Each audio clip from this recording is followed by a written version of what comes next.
In the early 1880s, a young pharmacist by the name of Wade Morrison was working at a drugstore in rural Retreat, Virginia.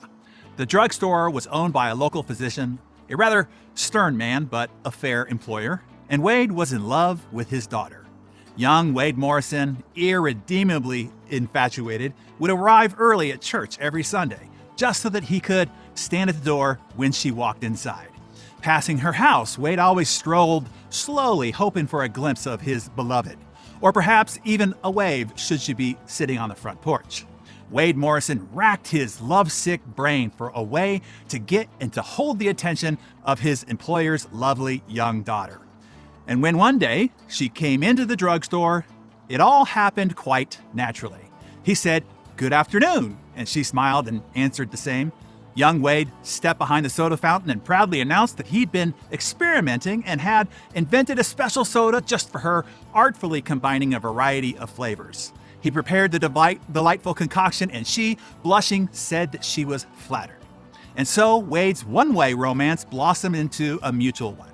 He asked her if he might call on her, and happily she granted his request, and within weeks, their relationship intensified. He was about to propose when the whole world caved in on top of Wade Morrison. The girl's father, Wade's employer, came into the drugstore one morning. He said that he wanted to have a word with a young pharmacist. "I'll get right to the point," he said. "I don't want you to see my daughter anymore." And then the stern old physician explained his reasoning, that his little girl was too young to make up her own mind. And then he added a rather cruel postscript that was, when his daughter was old enough, surely she would have the good sense to entertain a more worthy suitor, a lawyer perhaps, or should she be so lucky, a respected physician like her father.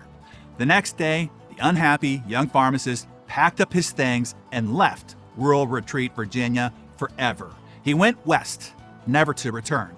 Brokenhearted, Wade Morrison went to Austin, Texas, and then finally settled in Waco. And eventually he owned his own drugstore there. Wade became respected in his community, and he happily married a homegrown Texas girl. His life in the West proved to be even more rewarding than it could have ever been elsewhere.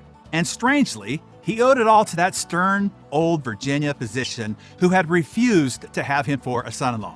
It was appropriate then that the most popular soda invented and served in Wade Morrison's drugstore, the soda that he had first concocted for his first long-lost love, was named after his boyhood employer, the father of his first love, the man whose callous disapproval ultimately drove him to success, a success he otherwise would never have known.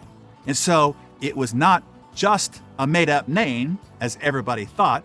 There was really a stubborn old Virginia physician named Dr. Pepper. And that is how the beverage, not a cola and not a root beer, made up of 23 separate flavors mixed by Wade Morrison, Dr. Pepper came to be. First marketed in 1904, still to this day, it is the fourth highest selling carbonated soft drink in the United States, generating $12 billion annually and still growing. So, what success lessons can we take away from Wade's epic hero's journey? I think a few. Number one, often your adversity is your advantage. Getting rejected and told that he was not good enough by Dr. Pepper was the shock paddles to Wade's chest, to jump him into action, to pick up and move out of rural Retreat, Virginia, which still only has a population of 1,500, and go west to seek his own success. Wade transformed his emotional pain into a positive force, his failure into fuel. His adversity became his advantage. The lesson for you is, when adversity strikes, smile and use it as a catalyst for renewed action. See your challenges not as roadblocks, but as springboards. And number two, with this renewed vigor surging through your veins, as Frank Sinatra said, the best revenge is massive success.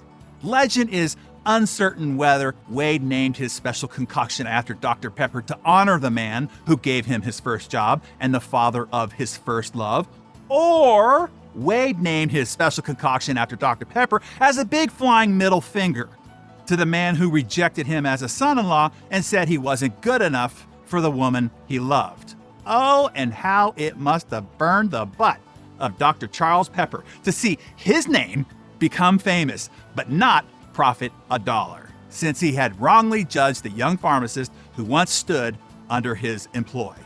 So, my Darren Daily friends, who would you like to honor or give a big flying finger to?